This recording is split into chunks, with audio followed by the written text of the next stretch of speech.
Cooling towers. What is a cooling tower? Cooling tower जो होता है हमारा, वो special type of heat exchanger होता है that allows water and air to come in contact with each other.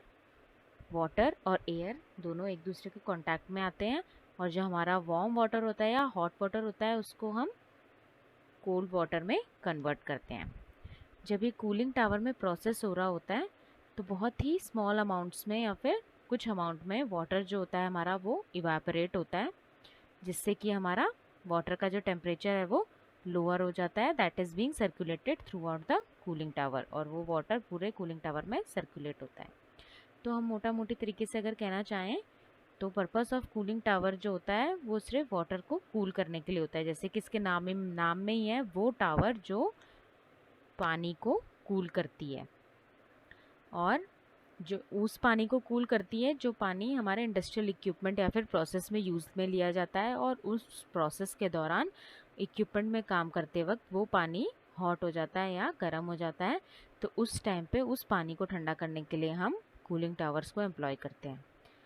Water comes in the cooling tower hot and goes out to the cooling tower cold. वो गर्म पानी cooling tower के अंदर आता है, और बेसिन में इकट्ठा होने के बाद कूलिंग टावर से वो पानी ठंडा बाहर निकलता है। हियर वी डिस्कवर कि cooling tower functions and inner working of the cooling towers for different applications. अलग अलग तरीके से हम कूलिंग वाटर को यूज़ करते हैं, लेकिन कूलिंग टावर का एक ही मकसद है, to reduce the temperature of the hot water जो कि हमारे प्रोसेस इक्विपमेंट्स में काम में लिया जा रहा है। तो यहाँ पर हम कवर करेंगे introduction, types of cooling towers, assessment of cooling towers और energy efficient opportunities. Main features of cooling towers. तो जैसे कि हम यहाँ पर देख सकते हैं, ये एक special type of heat exchanger है। कूलिंग टावर जो है special type of heat exchanger है जो कि गर्म पानी के कांटेक्ट में एयर आएगी तो वो पानी ठंडा हो जाता है। इस तरीके से ये काम करता है। तो जैसे कि हम यहाँ पर देख सकते हैं कि ये अगर इसका कंस्ट्रक्शन देखा जाए तो वाटर स्प्रेड डाउनवर्ड, जहाँ पे ये हमारे नोजल्स लगे हुए हैं जहाँ से हमारा वार्म वाटर एंटर होता है, ऊपर ड्रिफ्ट और इवापोरेशन हमें दिखाई दे रहा है, साइड में वार्म वाटर की एंट्री दिख रही है। ये एक हीट एक्सचेंजर है, नीचे कूल वाटर है, पंप लगा हुआ है, फ्लो मीटर फ्लो डाउन के लिए, water with concentrated mineral salts जो बेसिन में इकट्ठे होते हैं। ये ट्रीटमेंट केमिकल्स यूज़ लिए जाते हैं ताकि कोई स्केल फॉर्मेशन वगैरह ना हो। ये हमारा फ्लो मीटर लगा हुआ है, और हम मेकअप वाटर भी ऐड करते हैं।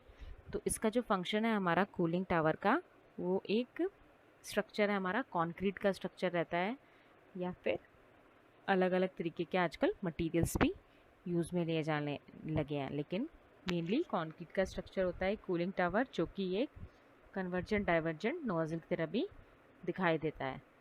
तो हमारी जो कूलिंग टावर होती है इसमें सबसे नीचे हमारा होता है बेसिन, जहाँ पर हमारा कोल्ड वाटर कलेक्ट होता है। उसके ऊपर लगे होते हैं हमारी फेंस, या फिर जिसे हम कहते हैं हीट एक्सचेंजिंग डिवाइस, जिसे हम कहेंगे हीट एक्सचेंजर है।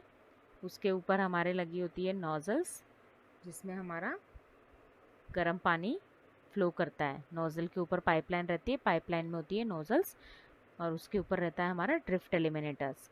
ड्रिफ्ट एलिमिनेटर्स जो होते हैं, जो हमारा जब पानी इवेपोरेट होता है तो उसमें जो पानी के ड्रॉपलेट्स रहते हैं उसको वापस से नीचे बेसिन में भेज देता है, और जो बहुत ही स्मॉल पार्टिकल्स होते हैं वो इवेपोरेट हो जाते हैं एटमॉस्फेयर में। तो जब हम गर्म पानी को उस हॉट वाटर पाइपलाइन से जब पानी फ्लो होता है थ्रू नोजल्स, वो नीचे आता है, और हीट एक्सचेंजर जो हमारा लगा रहता है, या फिर जिन्हें हम कहते हैं फिन्स, उनसे टकरा करके वो नीचे आता है। और नीचे जो हमारा कूलिंग वाटर है, कूल वाटर के साइड से हमारे एयर पैसेजेस रहते हैं, जिससे वो ऊपर एयर फ्लो करती है, और एयर और जो हॉट वाटर होता है वो हीट एक्सचेंजर में मिलके दोनों में हीट ट्रांसफ़र का मैकेनिज़्म होता है, और जो हॉट वाटर है हमारा वो कोल्ड वाटर में कन्वर्ट होके नीचे बेसिन में आ जाता है, और जो हमारे ऊपर जो वाटर इवापोरेट हुआ है due to heat exchanging process, वो ऊपर ड्रिफ्ट एलिमिनेटर्स में जाके जो बहुत ही स्मॉल पार्टिकल्स हैं वो ऊपर एवापोरेट हो जाते हैं और जो हमारे मोटे ड्रॉपलेट्स होते हैं वो वापस टकरा करके नीचे बेसिन में आ जाते हैं। And this is how a cooling tower works. तो इसमें जब एयर और वाटर जब एक साथ मिलते हैं तो स्मॉल जो हमारा स्मॉल वॉल्यूम, बहुत ही स्मॉल वॉल्यूम ऑफ वाटर जो है इवेपोरेट होता है, creating an action of cooling. वहाँ पर कूलिंग होती है। तो जो कोल्डर वाटर जो है हमारा, उसको हम प्रोसेस या फिर इक्विपमेंट में वापस से पंप कर देते हैं जहाँ पे ज़रूरत होती है, और ये जो हमारा लूप होता है वो रिपीट होता है over and over again to constantly cool down the heated equipment और द कंडेंसर्स। ठीक है। Components of a cooling tower, इसमें हमारा frame and casing that supports the exterior enclosures, fills use होते हैं that facilitates the heat transfer by maximising water और air contact. फिर है हमारा इसमें स्प्लैश फिल्स यूज होते हैं या फिर फिल्म फिल्स का यूज़ किया जाता है। फिर है इसमें कोल्ड वाटर बेसिन है जिसमें हम ठंडा पानी कलेक्ट होता है, receives water at the bottom of the tower. फिर हमारे ड्रिफ्ट एलिमिनेटर्स जो कि ड्रॉपलेट्स को कैप्चर करते हैं एयर स्ट्रीम में से। एयर इनलेट है एंट्री पॉइंट ऑफ एयर जहाँ से एयर एंट्री कर रही है। लूवर्स होते हैं जो कि equalize air flow to into the fill and retain the water within the tower।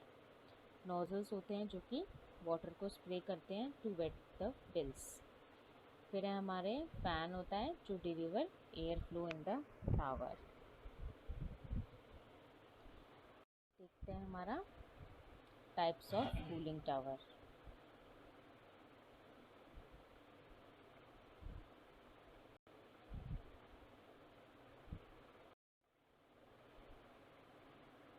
Natural draft cooling towers.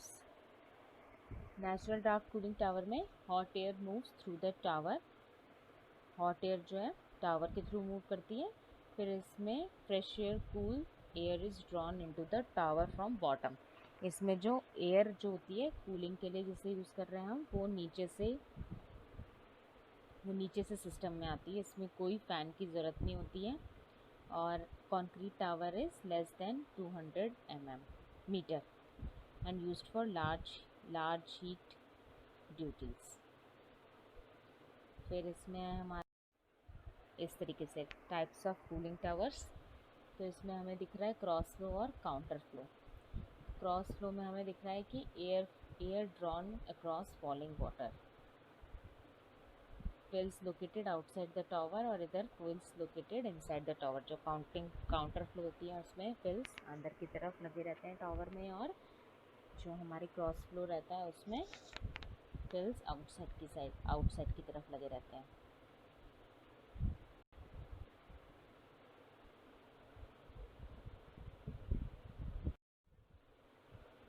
Mechanical draft cooling towers, large fans to force air through the circulated water. इसमें बड़े बड़े fan लगे रहते हैं जो कि circulated water को air force करते हैं। फिर इसके बाद है हमारा water falls over fill surface, maximum heat transfer वहाँ पर हमको मिलता है। फिर है cooling rates depends on mainly parameters, many parameters. Cooling rate जो है वो मैनी पैरामीटर्स पे डिपेंड करेगा, बहुत सारे पैरामीटर्स हैं। लार्ज रेंज ऑफ कैपेसिटीज़, अलग अलग तरीके की इसमें कैपेसिटीज़ होंगी। फिर इसके बाद है हमारा can be grouped, example 8 cell tower, और इसकी ग्रुपिंग कर सकते हैं आराम से। 8 सेल हो गया जिस तरीके से। फिर आता है हमारा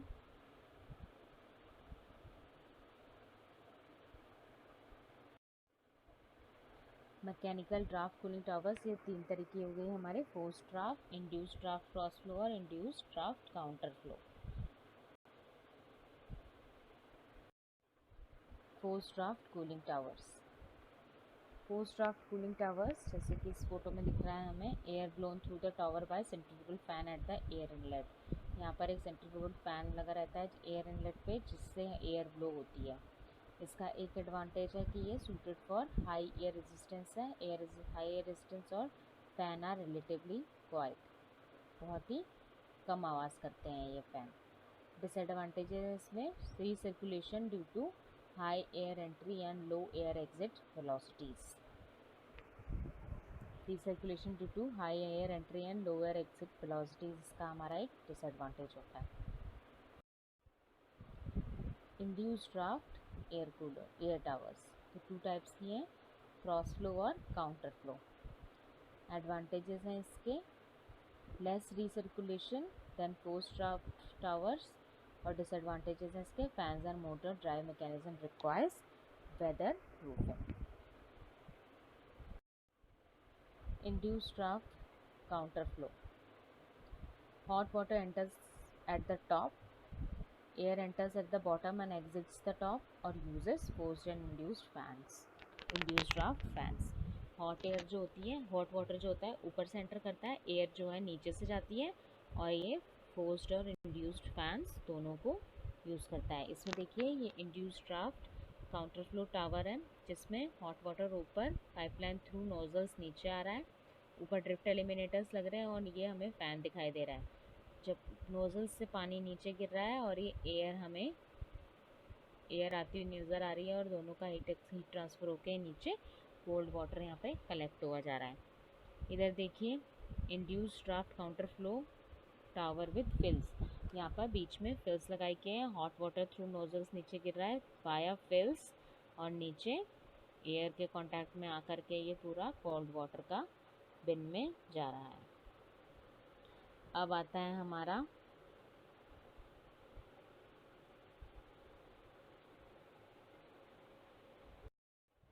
induced draft cross flow cooling tower. तो water enters the top and passes over fills, ऊपर से पानी आता है और फिल्स के थ्रू नीचे जाता है। Air enters on the one side और ऑपोजिट साइड्स, एक साइड से या ऑपोजिट साइड से एयर एंटर करती है, और induced draft fan draws the air across the fill. अब हम इसमें देखते हैं कि डिफरेंस बिटवीन क्रॉस फ्लो और काउंटर फ्लो कूलिंग टावर्स क्या रहता है इसमें। In counter flow cooling tower system process the air vertically flows upwards counter to the water flow in the fill media. जो हमारा counter flow cooling tower system रहता है, इसमें जो हमारी एयर रहती है वो वर्टिकली ऊपर की तरफ जाती है counter to the water flow in the fill media, और पानी जो हमारा ऊपर से नीचे आ रहा है। Due to the air flowing vertically, it is not possible to use the basin's gravity flow like the cross flow towers।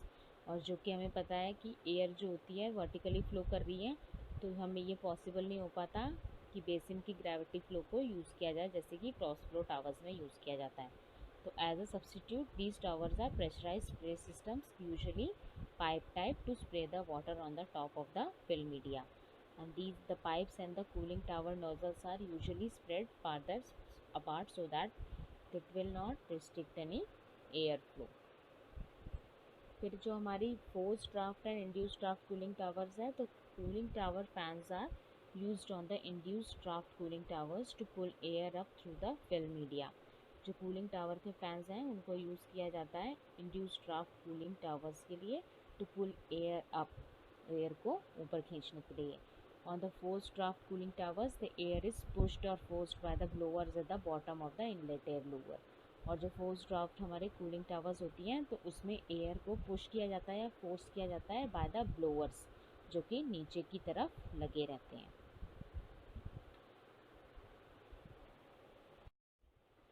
फिर है हमारा assessment of cooling towers. Assessment of cooling towers, तो मेजर्ड पैरामीटर्स हैं हमारे इसमें wet bulb temperature of air, dry bulb temperature of air, cooling tower inlet water temperature और cooling tower outlet water temperature, exhaust air temperature, electrical readings of pump and fan motors, और water flow rate और air flow rate. सबसे पहले हमें देख लेना चाहिए कि कुछ टर्मिनोलॉजीज़ रहती हैं, जैसे कि इसमें हमारा एक विंडेज या फिर ड्रिफ्ट रहता है। तो ड्रिफ्ट क्या रहता है, वो वाटर ड्रॉपलेट्स रहती हैं जो कि कूलिंग टावर के एग्जॉस्ट में ऊपर तक चली जाती हैं। तो ड्रिफ्ट ड्रॉपलेट्स जो होते हैं उसमें कुछ कॉन्सेंट्रेशन ऑफ इम्प्योरिटीज़ रहती हैं जो कि बिल्कुल सेम होती हैं जो कि वाटर एंटर करता है हमारा टावर में, उसमें जो इम्प्योरिटीज़ रहेंगी वही कॉन्सेंट्रेशन ऑफ इम्प्योरिटीज़ हमारे ड्रिफ्ट ड्रॉपलेट्स में भी रहती हैं। तो ड्रिफ्ट रेट इज़ टिपिकली उसको हम रिड्यूस करते हैं बाय कैंप एम्प्लॉय करते हैं baffle like devices like drift eliminators का यूज़ करते हैं जो बताया हमने, through which the air must travel after leaving the fill and spray zones of the tower. Drift को हम इस तरीके से और रिड्यूस कर सकते हैं जिसमें हम warmer entering cooling tower temperatures का यूज़ अगर करा जाए तो भी ड्रिफ्ट को एलिमिनेट किया जा सकता है। फिर आता है हमारा ब्लो डाउन। तो water droplets blown down of the cooling tower by wind generally eight the air inlet openings. तो वाटर उसमें भी हमें उससे भी वाटर का लॉस हो सकता है in the absence of wind through splashing और मिस्टिंग। तो devices such as wind screens, louvres, splash deflectors और water diverters are use to limit these losses. जो कि हमारे कूलिंग टावर के जो हमारे जो सरफेस रहती है वहाँ से अगर हवा चलती है तो उस बीच हमारा वाटर के ड्रॉपलेट्स का लॉस हो सकता है जिसे हम ब्लो आउट कहते हैं। फिर है blow down, the portion of the circulating water flow that is removed in order to maintain the amount of TDS या फिर total dissolved solids and the other impurities at a acceptably low level. फिर है makeup, the water that must be added to the circulating water system in order to compensate for the water losses such as evaporation, drift losses, blown down और blow out और blown down। जो भी पानी का loss हो रहा है हमारा टावर में से उसको मेकअप करने के लिए हम जो वाटर को ऐड करते हैं वो है हमारा मेकअप वाटर। फिर है हमारा अप्रोच। तो अप्रोच क्या होता है? Difference between the temperature between the cold water temperature and the entering air wait bulb temperature. जो हमारा टेम्परेचर है कोल्ड वाटर का temperature minus the entering air का जो एयर एंटर कर रही है उसका वेट बल्ब टेम्परेचर TWB, उसका जो डिफरेंस रहेगा वो हमारा अप्रोच कहलाता है। फिर हमारा रेंज है। तो रेंज क्या होता है? Temperature difference between the warm water inlet and the cooled water exit. तो जो टेम्परेचर डिफरेंस है वार्म वाटर जो इनलेट पे वार्म वाटर है और कूल्ड वाटर का जो एग्जिट है उस पर जो डिफरेंस हमें मिलेगा वो कूलिंग टावर की रेंज कहलाती है। फिल्स क्या होते हैं? इनसाइड द टावर फिल्स को अरेंज किया जाता है जिससे कि सरफेस कॉन्टैक्ट सरफेस बढ़ जाती है और कॉन्टैक्ट टाइम बिटवीन एयर और वाटर जो होता है बेटर हीट ट्रांसफ़र के लिए इसका हम यूज़ करते हैं। तो जो एफिशिएंसी होती है वो डिपेंड करती है कि हम कौन सा टाइप का फिल और कितना अमाउंट में फिल का यूज़ कर रहे हैं। तो दो तरीके की फिल्स होती है जिसे हम यूज़ करते हैं। फिल्म टाइप फिल्स जिसे हम जो कि causes water to spread into thin film के टाइप से ये वाटर को स्प्रेड करती है। और एक होती है स्प्लैश टाइप फिल्स जो कि फॉलिंग स्ट्रीम ऑफ वाटर को एकदम ब्रेक कर देती है और and it interrupts it's vertical progress. तो ये कुछ मेन टर्मिनोलॉजी होती है जिसे हम यूज़ करते हैं कूलिंग टावर में। और ये मेजर्ड पैरामीटर्स जो हमने देखे WBT, DBT, cooling tower inlet water temperature, cooling tower outlet water temperature, exhaust air temperature, electrical readings of pump and fan motors, water flow rate और air flow rate. Performance parameters जो भी हमने बात की, range, approach, effectiveness, cooling capacity, evaporation loss, cycles of concentration, blow down losses और liquid per gas ratio. तो range क्या है? जो अभी हमने वर्बली देखा इसे हम देखते हैं अब इस फिगर की हेल्प से। It is the difference between the cooling water inlet and the outlet temperature. जो कि इनलेट पे और जो कितना गर्म और कितना ठंडा जो हमारा टेम्परेचर जो डिफरेंस है उस वाटर का उसे हम रेंज कहते हैं। तो range in degree centigrade is equal to cooling water inlet temperature minus cooling water outlet temperature. High range is equal to good performance. जितना ज़्यादा हाई रेंज होगा किसी कूलिंग टावर का उतना अच्छा परफॉर्मेंस उस कूलिंग टावर का होगा। तो अभी हम इसमें देखेंगे रेंज क्या है। इसमें हमारा कूल वाटर टेम्परेचर जो आउटलेट पे है और हॉट वाटर टेम्परेचर जो इनलेट पे है। तो इन तो क्या है टू द टावर और आउट क्या है फ्रॉम द टावर। तो इसका जो डिफरेंस रहेगा वो हमारा रेंज रहता है। और वेयर एज जो अप्रोच दिख रहा है, अप्रोच का डिफरेंस का अप्रोच किसका डिफरेंस है, कोल्ड वाटर टेम्परेचर जो आउटलेट पे दिख रहा है और वेट बल्ब टेम्परेचर जो एम्बियंट एयर का है, उसका डिफरेंस जो रहेगा वो अप्रोच कहलाएगा। तो देखो जो उसने यहाँ पर बताया, difference between the cooling tower outlet cold water temperature and the ambient wet bulb temperature. तो जो हमारा आउटलेट पे जो कोल्ड वाटर टेम्परेचर है minus wet bulb temperature of the ambient air, तो इसके डिफरेंस को हम कहेंगे अप्रोच। तो अप्रोच इन डिग्री सेंटीग्रेड बराबर कूलिंग वाटर का outlet temperature minus wet bulb temperature. Low approach is equal to good performance. और इन केस ऑफ रेंज क्या था हमारा, जितना ज़्यादा हमारा रेंज होगा उतनी अच्छी हमारी परफॉर्मेंस होगी। फिर आता है हमारा असेसमेंट ऑफ कूलिंग टावर्स, जो उसका थर्ड पॉइंट आता है हमारा इफेक्टिवनेस। पहला था रेंज, फिर अप्रोच, फिर इफेक्टिवनेस। तो effectiveness in percentage is equal to range upon range plus approach. Range divided by range plus approach का जो हमारा फिगर होगा, ये इफेक्टिवनेस इन परसेंटेज देता है हमारा कूलिंग टावर में। तो 100 into cooling water temperature minus cooling water out temperature divided by cooling water temperature minus wet bulb temperature. तो ये हमारा range divided by range plus approach के हिसाब से हमारा इफेक्टिवनेस इन परसेंटेज आ जाता है, जिसमें high effectiveness is equal to the good performance of cooling tower. फिर हमारा फोर्थ नंबर का पॉइंट आता है कूलिंग कैपेसिटी। तो heat rejected in kilo calories per hour और tons of refrigeration is equal to mass flow rate of water into specific heat into temperature difference. तो ये हमारा कूलिंग कैपेसिटी रहता है। Heat rejected in kilo calories per hour और tons of refrigeration TR, कितना heat reject किया in kilo calories per hour और tons of refrigeration is equal to mass flow rate of water, कितना mass flow rate of water था into specific heat into the temperature difference. ये हमें cooling capacity देगा। तो जितनी ज़्यादा कूलिंग कैपेसिटी होगी उतनी अच्छी हमारी कूलिंग टावर की परफॉर्मेंस होगी। फिर आते हैं हमारे इवेपोरेशन लॉसेस। तो इवेपोरेशन लॉसेस क्या है, वाटर क्वांटिटी है। तो water quantity in meter cube per hour, इसका यूनिट हो गया evaporated for cooling duty is equal to क्या होगा, theoretically 1.8 meter cube for every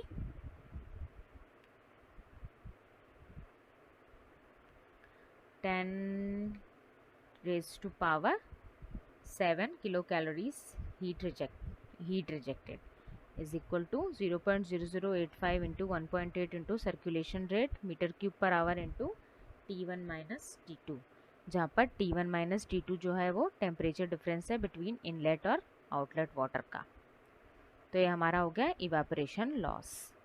evaporation loss क्या हो गया हमारा, मीटर क्यूब पर आवर में जो हमारा वाटर क्वांटिटी जो इवेपोरेट हो रही है for cooling duty is equal to 0.00085 into 1.8 into circulation rate into the temperature difference between inlet और outlet water का। फिर आता है हमारा साइकिल्स ऑफ कॉन्सेंट्रेशन COC। तो इसे क्या कहते हैं, ratio of dissolve solids in circulation water to the dissolve solids in makeup water. Dissolve solid जो हमारा सर्कुलेशन वाटर में है divided by the dissolve solid in makeup water, जो उसके रेशियो को हम साइकिल्स ऑफ कॉन्सेंट्रेशन कहते हैं। फिर साइकिल्स ऑफ कॉन्सेंट्रेशन जो होते हैं depends upon the concentration and the evaporation losses. तो blow down is equal to evaporation loss divided by COC minus 1। तो ये ब्लो डाउन इससे हम कैलकुलेट कर सकते हैं कितना इवेपोरेशन लॉस हुआ है divided by the cycles of concentration minus 1 gives you the blow down। फिर है हमारा लिक्विड गैस L/G रेशियो। तो ये जो है रेशियो बिटवीन वाटर और एयर मास फ्लो रेट्स होता है, इसे हम L/G रेशियो कहते हैं। तो heat remove from the water must be equal to the heat absorb by the surrounding air. जितनी हीट वाटर से रिमूव की गई है वो जितनी सराउंडिंग ने एब्जॉर्ब की है वो दोनों बराबर होनी चाहिए। तो L into T1 minus T2 is equal to G into H2 minus H1। तो L/G is equal to H2 minus H1 divided by T1 minus T2, जहाँ पर T1 जो होता है हमारा वो water temperature in degree centigrade है और T2 is equal to cold water temperature in degree centigrade है। तो enthalpy of air water vapour mixture at the inlet wet bulb temperature H1 है and outlet wait bulb temperature H2 है। Enthalpy of inlet wet bulb H1 और outlet wait bulb temperature H2। फिर है हमारा energy efficiency opportunities. तो selecting a cooling tower, fills, pumps and water distributions, fans and motors. Selecting a cooling tower, तो capacity पे depend करेगा, heat dissipation in kilo calories per hour, circulator flow rate in meter cube per hour और other factors भी हो सकते हैं। Selecting a cooling tower, ये range पे भी डिपेंड करेगा, range is determined by the process and not by the system.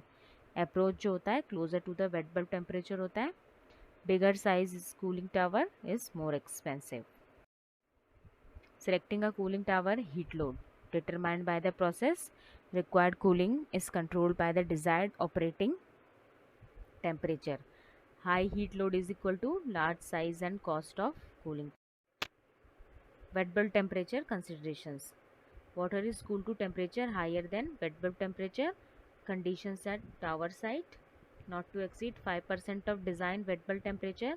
Is wet bulb temperature specified as ambient or inlet? Can tower deal with increased wet bulb temperature? Cold water to exchange heat. ये सब points को हमें consider करना पड़ता है जब हम cooling tower को सिलेक्ट करेंगे। Relationship range, flow and heat load. Range increases with increased amount of circulated flow और heat load. Causes of range increase क्या क्या है?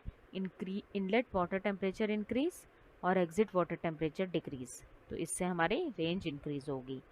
कॉन्सिक्वेंसेस क्या होंगे इसके? Large tower. Relationship approach and wet bulb temperature.